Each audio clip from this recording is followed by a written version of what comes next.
If you're getting unsolicited advice from your brother's, third cousin's, ex-wife's dentist, take it with a grain of salt. There are a lot of real estate myths out there. Today we're covering the buyer edition. Thanks for tuning in to the Realtor Moms podcast. I'm Tasha. And I'm Jamie. We're full-time realtors in the FM and surrounding areas and admittedly average moms. This is how we sell homes. And try to keep our kids alive. Hello. Thanks for tuning in. Today, Tasha and I are talking about real estate myths. And we're breaking this out into two separate sections, but we're going to start with the buyer edition. Oh, yes. Of the real estate myths. So jumping right into it, what are some myths that we are commonly debunking for our buyers? Well, I'm going to start off with buyers need 20% down for their down payment. Isn't that the truth? Oh, yes. I can't tell you how many times I start working with a buyer. Especially first-timers. Especially first-timers. Yep. Or not. Or somebody who maybe it's been 30 years since they bought a home. Exactly. Or 20 years since they bought a home. And they think that they need 20% down. Mm-hmm. That is not the case. Right. There are so many programs out there depending on the property that you're purchasing. Some of them can be geographic. Some of them can have to do with small towns or urban development, things like that, where 0% down is a real thing. In some areas. Mm-hmm. Also, veterans. VA loans can do as low as nothing down, 0% down. It's pretty amazing. And honestly, I think a lot of our first-time home buyers, most commonly I'm seeing between 3 and 3.5% down. How about you? For certain types of loan products, 3.5%. Then we kind of start getting into 5% down is what we see quite often as well, depending on the loan product. Totally. So basically what we want to tell you is if you haven't saved up 20%, which it seems like a daunting task, that's okay. You don't need 20% in cash down to close on a home loan.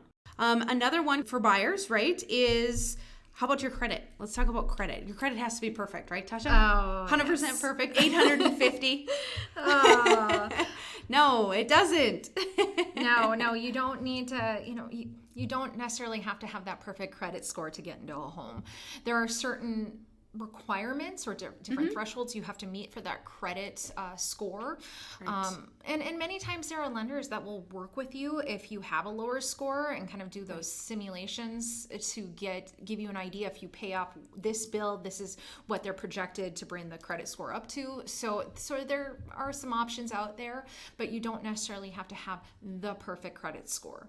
Exactly. Don't be afraid to come in and talk to us, or we'll line you up with a mortgage lender who really knows their way around the credit realm, and they'll give you some pointers on what you can do to sort of fast track your score improvement and get you into a house.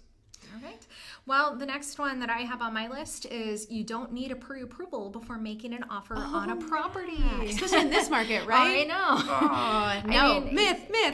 Exactly.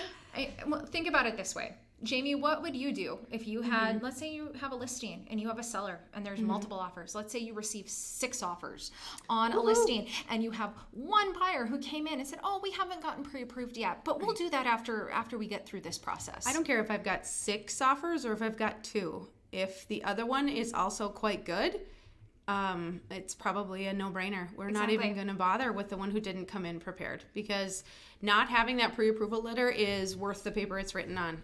The sellers need to know that you've done your homework, you've done your diligence, and you are ready to buy. You're a ready, willing buyer that knows that they can afford the home that they're making an offer on. Well, and don't wait until you find the house you like to get pre-approved either. Get pre-approved now. Right. Do it as soon as you really start looking, because it's terrible to go out and start looking at houses and fall in love with something and then have your lender tell you, well, you're pre-approved for that much, or maybe you are pre-approved for that much, but you didn't realize how much the payment would be. Maybe you're pleasantly surprised or pleasantly disappointed. Exactly. Either way, we don't want to break your hearts. So get your pre-approval, know about what your comfort level is with the amount that you're approved for, and your lender will break it down for you right into an estimated monthly payment if that helps. And then you're just that much more prepared as a buyer. Correct. Never pay full price. Oh my gosh. That's a lie. Sometimes you don't have to. Sometimes you don't have to, but here's the thing. We are right now in multiple offer city. I mean, we are getting not just depending on the price range, but there are multiple offers on many homes right now. Yeah. there are moments where I know people want to get a good deal, but at the end of the day, that's why you turn to the realtor. You turn to Jamie and I, and we can certainly run those numbers and share if that home price or that list price that the home is marketed as is, a good market value for the property. And if that's the case, and that you're getting a home that's priced well, and it's not overpriced, maybe this is the time to really think about what you want to do, and if you want to try and get into that multiple offer scenario, if you can somehow avoid it at this moment in time. Right. Yeah, you're gonna gotta bring guns a-blazing if you end up in that multiple offer situation, and that is not generally the time to be under ask. Now, we would never encourage somebody to make an offer they're not comfortable with, but putting it out there, if you end up after a home and 3 other people are after it as well, don't expect to get a deal at the same time as beating other offers. Correct. So how about when you really are looking for a deal, which we're all about the deal. Trust us. Like, we want you to not have to pay any more than you have to. Exactly. So some people believe that they're getting the best deal if they find something in foreclosure. Oh yeah, the Zillow is the best place to go for pre-foreclosures. Yeah, that is not the case. Pre-foreclosures that you find on Zillow, no. Yes. No. Yes. Many times that's if someone maybe hasn't paid their property taxes, or if they've missed a mortgage payment. Or since the A in Zillow stands for accuracy, maybe they're just wrong. I mean, I've flat out seen it just be completely wrong for no reason whatsoever. Taxes are paid. There doesn't appear to be any other market indicators that show that a property is in distress of any kind. And it's just listed on Zillow as a pre-foreclosure anyway. Yeah, sometimes you just can't trust it. In fact, I would say in our market, in the Fargo-Moorhead and surrounding areas, more often than not, the pre-foreclosures are not correct. Exactly. I'm sorry. I know that seems to be a place that excites people, like, oh, we're going to buy this foreclosure and get a great deal. We're going to get a great deal, yes. And they do exist out there, but a lot of these Zillow pre-foreclosures are not necessarily accurate. Yes, so. I can't even begin to tell you how many times you and I have answered this question. Hey, look at this property, and can we get in and see it? Can we get in and see it? And they send me a screenshot of a Zillow pre-foreclosure. Right. I'm like, that house is actually not for sale. Right. And even if it is a home that will turn into foreclosure, that can take years. It can take years. Mm-hmm. So it all just depends on so many other things. We don't know why or how Zillow. I'm sure there's an algorithm somewhere, but.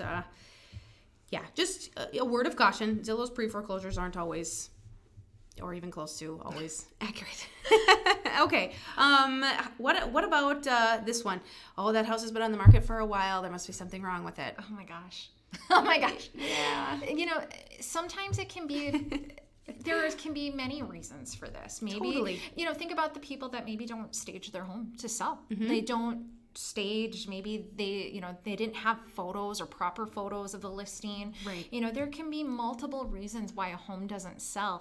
And sometimes it really has nothing to do with market value. Right. It could be a very unique floor plan. It could be, it could be a pricing issue. Yes. It could be a motivation issue for the seller. There's a million reasons why a property might sit on the market a little extra long. Don't just immediately jump to the conclusion that there's something wrong with it. It could be the case, but certainly not always the case. I know that you and we've both been in this scenario where we have buyers asking us, why has this home been on the market for such and such days? Why is it still available? Right. Yes. And many times we can kind of look into it a little. Okay, here's what I'm suspecting. I don't know for sure, but this is what I'm suspecting, and we can go into it. Yeah. But just because it's been on the market for a long time doesn't mean it necessarily is because there's something wrong with the property. Right. So those are some of our top real estate myths, buyer edition. Thanks for listening. Just think, you could hear from us every day if we were your realtors. So give us a call or shoot us a text, send a smoke signal, or find us on Facebook. However you do it, just reach out. We'd love to hear from you. And be sure to subscribe. Find more episodes at RealtorMomsPodcast.com or iTunes. This podcast is produced by Tasha Barrett and Jamie R. Swenson of Park Company Realtors, 4170 41st Avenue South, Fargo, North Dakota.